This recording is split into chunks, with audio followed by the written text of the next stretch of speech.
gitu. Memangnya yang membuat para kafir-kafir itu keluar terusir dari negeri ini siapa? Ya kan? Kalimat takbir, Pak. Sekarang mereka-mereka yang nggak ada bertakbir itu merasa paling berhak atas negara ini, negeri ini. Makanya kita jangan mau dibodoh-bodohin, Pak, dengan kalangan-kalangan ya yang merasa dirinya paling berhak atas jengkal bumi Allah ini. Makanya sampai ada yang mengatakan, kalau ada orang bilang syariat Islam sudah nggak layak berlaku di Indonesia, di bumi Indonesia ini, sebenarnya kalimat dia sama dengan kalimat berarti kitanya bodoh, Pak, kitanya rela dipecah-pecah. Tapi masalahnya ya boro-boro kita bisa mendapatkan timbal balik seperti itu. Ya kitanya sendiri ragu, Pak, dengan syariat itu. Sebagian umat Islam sendiri ragu, Pak, sehingga akhirnya nggak perlu orang kafir di negeri ini yang nolak syariat, Pak. Yang nolak syariat di negeri ini siapa? Hah? Umat Islam sendiri.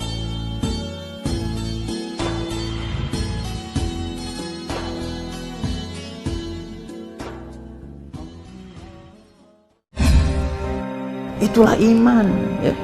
Iman itu melewati, Pak, batas-batas keluarga, batas-batas bangsa, suku, itu lewat semua, Pak, gitu. Memangnya yang membuat para kafir-kafir itu keluar terusir dari negeri ini siapa?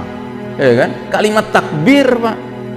Kalimat takbir itu yang menyatukan Imam Bonjol dengan Diponegoro sekalipun nggak ketemu mereka. Ya, karena apa? Rohnya sama. Rohnya sama. Itu hakikatnya yang memerdekakan kita. Tuh sekarang mereka-mereka yang nggak ada bertakbir itu merasa paling berhak atas negara ini, negeri ini. Ya, sungguh konyol, Pak. Sungguh tidak pantas itu. Ya. Maka kita harus sadar, Pak, posisi kita. Ya, kemuliaan kita karena apa? Karena iman kita, karena Islam kita, karena ikatan kita dengan Allah Ta'ala. Itu yang memuliakan kita.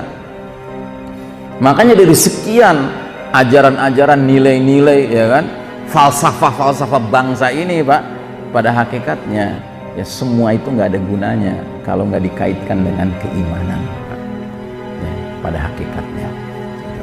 Makanya kita jangan mau dibodoh-bodohin, Pak, dengan kalangan-kalangan ya yang merasa dirinya paling berhak atas jengkal bumi Allah ini. Gitu. Ya, yang paling berhak siapa? Ya hamba-hamba Allah yang beriman yang paling berhak.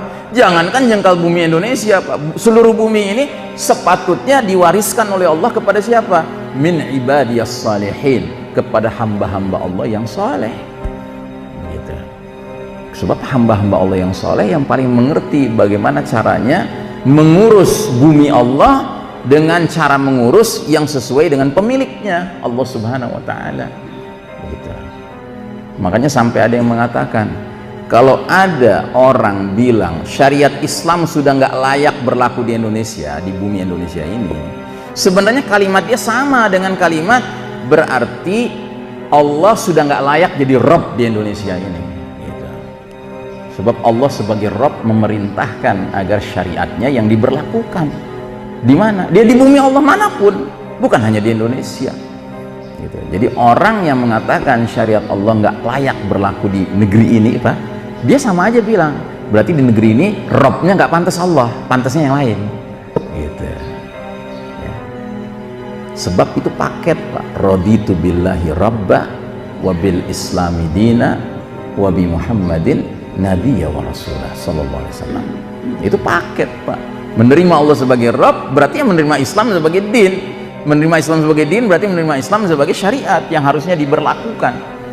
Yang itu berarti menerima Muhammad SAW sebagai teladan, sebagai pemimpin. Begitu. Nah, ini yang disebut dengan fondasi-fondasi ukhuwah imaniyah, persaudaraan karena iman. Makanya persaudaraan Islam ini, Pak, sangat dibenci oleh siapa? Oleh syaitan. Dan siapapun yang merupakan satu afiliasi dengan syaitan. Dalam hal ini Yahudi itu satu afiliasi dengan syaitan, Pak. Mereka ini kaum yang dimurkai Allah, kan, al-maghdubi alaihim. Syaitan dimurkai Allah, dilaknat oleh Allah. Makanya Yahudi itu diantara program utama mereka adalah memastikan umat Islam itu enggak berukhuwah, enggak bersaudara satu sama lain. Tetapi umat Islam dipecah-pecah, Pak, sesuai dengan, ada yang sesuai sukunya, ada yang sesuai bangsanya, ada yang sesuai dengan ya jenis kelaminnya, ya kan, ada yang sesuai dengan sosial ekonominya, ya kan, pendek ada dipecah-pecah. Karena yang namanya memecah-mecah manusia itu sarana paling enak untuk nantinya menguasai.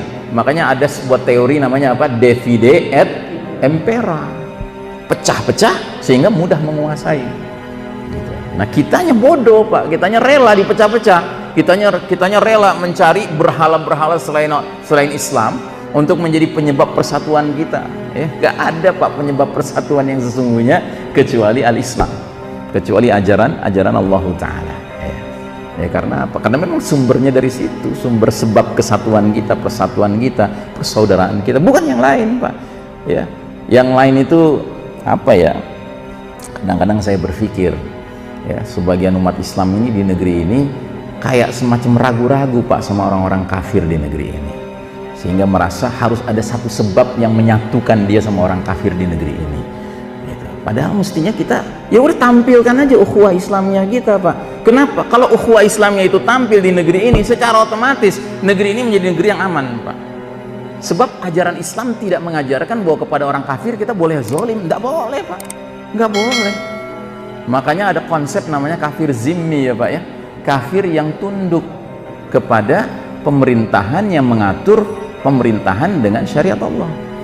Dan orang-orang seperti ini harus dilindungi Pak, harus. Tapi ada timbal baliknya.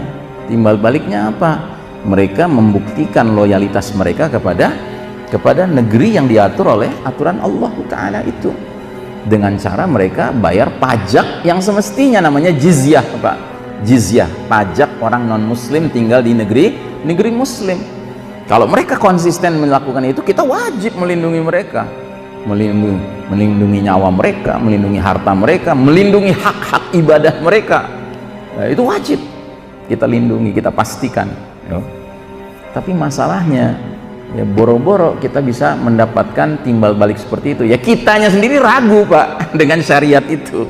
Sebagian umat Islam sendiri ragu Pak dengan syariat sebagai solusi kehidupan yang semestinya.